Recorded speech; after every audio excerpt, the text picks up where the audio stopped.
Hello friends, నమస్తే. Welcome to Vedamrutha spiritual channel.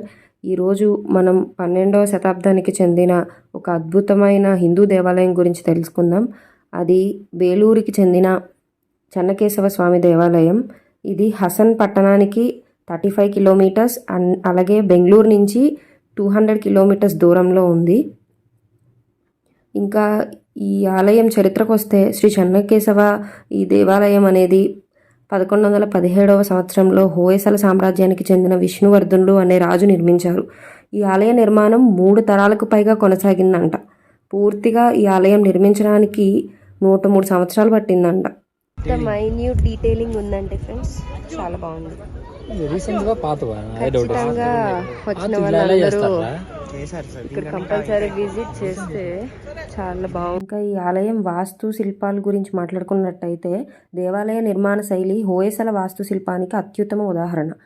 ఇందులో 80కి పైగా మదనికా శిల్పాలు వివిధ పొజిషన్స్లో నృత్యం, వేట, ఆట లాంటి దృశ్యాలు కనిపిస్తాయి. ఆలయంలో ఉన్న శిల్పాల్లో రామాయణం, మహాభారతం, ఇతివృత్తాలు, లౌకిక జీవితం, నృత్య కళాకారులు, సంగీతకారులు మొదలైనవి ప్రతిరూపంగా కనిపిస్తాయి. వైష్ణవ మతతీర్థ యాత్ర ఆలయంగా ఇంకా ఈ దేవాలయ దర్శన సమయాలకు వస్తే కనుక ప్రతిరోజు ఉదయం 7:30 నుంచి సాయంత్రం 7:30 వరకు తెరిచి ఉంటుంది. సో మీరు చూసినట్టయితే లోపల చాలా స్తంభాలు ఉన్నాయి. నేను ఒక స్తంభం దగ్గరికి వెళ్తున్నాను. ఎంత డీటెయిలింగ్గా ఉన్నదంటే ఉన్న శిల్పాలన్నీ చాలా డీటెయిలింగ్గా ఉన్నాయి. మీరు కనుక బెంగళూరు వస్తే కనుక ఈ చెన్నకేశవ స్వామి టెంపుల్కి రావడానికి ప్లాన్ చేసుకోండి. నిజంగా చాలా అద్భుతంగా ఉన్నది. మైన్యూట్ డీటెయిలింగ్ ఉందంటే ఫ్రెండ్స్, చాలా బాగుంది. ఖచ్చితంగా వచ్చిన వాళ్ళందరూ ఇక్కడ కంపల్సరీ విజిట్ చేస్తే చాలా బాగుంటుంది. మీరు చూసుంటే ఇక్కడ ఆర్కిటెక్చర్ కూడా చూడండి. It was so nice, beautiful.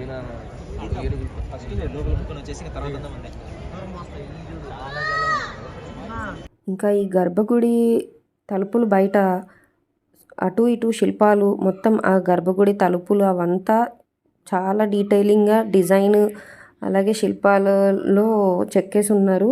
చూడండి, మీరు చూస్తే ఎంత డీటెయిలింగ్గా ఉన్నాయో చూడండి. ప్రతిదీ కనుబొమ్మల దగ్గర నుంచి చూడండి, ప్రతిదీ ఎంత అందంగా అద్భుతంగా ఉన్నదో.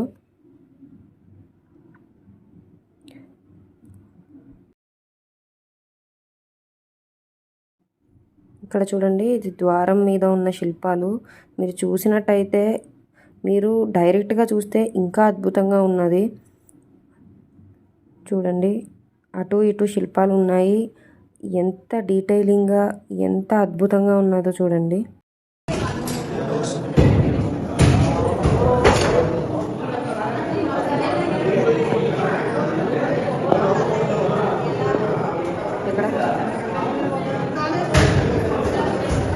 ప్రతిదీ ఎంత డీటెయిలింగ్గా ఉందంటే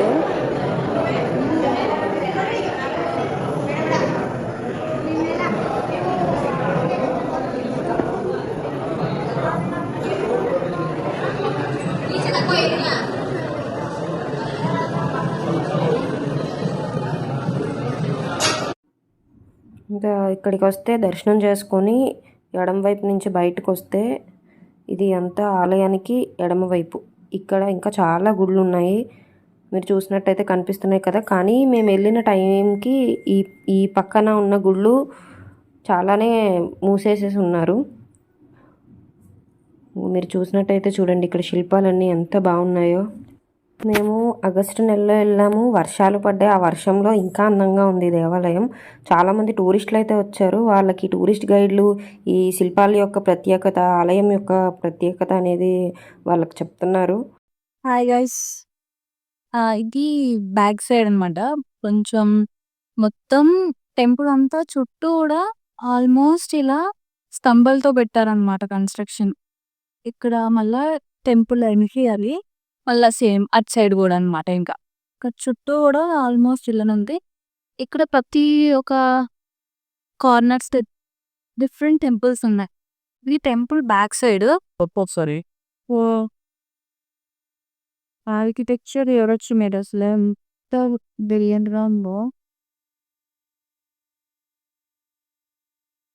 ఆల్రెడీ ఇందాక చూసుంటారుగా, అది ఎంట్రన్స్, అది కంఠస్తంభం, ధ్వజస్తంభం.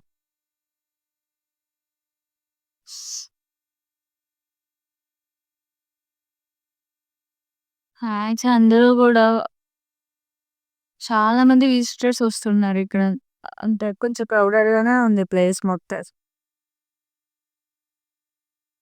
చిన్న స్విమ్మింగ్ చెరు లోపలికొచ్చాము. ఇది ధ్వజస్తంభం. సో, టెంపుల్ బయటకొచ్చామనమాట లోపలికెళ్ళి. ఇది బ్యాక్ వే ఒకటుందనమాట ఇలా.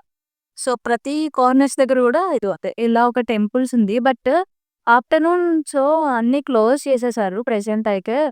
12 కల్లాకి లోపల టెంపుల్ గూడా క్లోజ్ చేసేసారు. ఇలా మొత్తం చుట్టూరా గూడా ఇలా స్తంభాలుంది ఇలా ఉన్నాయి.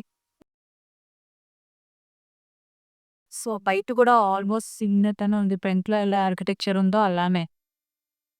ఇందాక ఒక సైడ్ బ్యాక్ సైడ్ చూసాం. ఇది ఎంట్రన్స్ నుంచి అదర్ సైడ్ అనమాట. సో, ఆల్రెడీ చూసాం గదా! సేమ్ మొత్తం చుట్టూరా గూడా అలా స్తంభాలతోని అలా పెట్టారు. అండ్ అక్కడ ఒక టెంపుల్ చూసాం గదా! మనం చూస్తే ఇంకొక టెంపుల్ ఇక్కడ ఒకటుందనమాట.